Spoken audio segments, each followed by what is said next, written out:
panahon ng pagbabago, panahon ng takot, panahon ng pag-asa, o panahon ng tanong.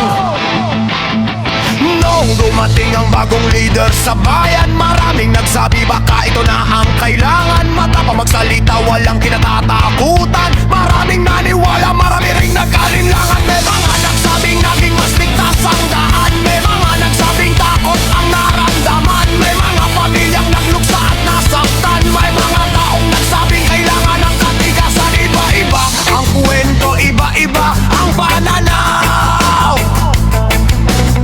May pumalakpak, may hindi sumang-ayon. Pero sa bawat panahon ng ating bayan, ang tanong, paano ang naiwan? Panahon ng Duterte. May oba talaga ang naiwan ng Duterte. Sino ang panalo? Sino ang naiwan ng Duterte? Bayan ang dapat laging unahin ng Duterte. Pilipinas kailan kakikisin? Go!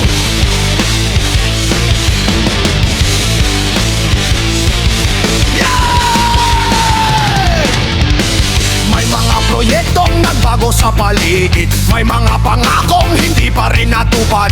May mga taong nagsabing umunlad ang buhay. May mga taong hanggang ngayon naghihirap pa rin. Hindi lahat ng sagot ay nasa isang pangalan. Hindi lahat ng problema ay kayang solusyonan. Ang bayan ay hindi pag-aari ng sinuman. Ang kapangyarihan ay dapat para sa mamamayan. Hindi ito tungkol sa bulag na pagsunod. Hindi ito tungkol sa puro galit.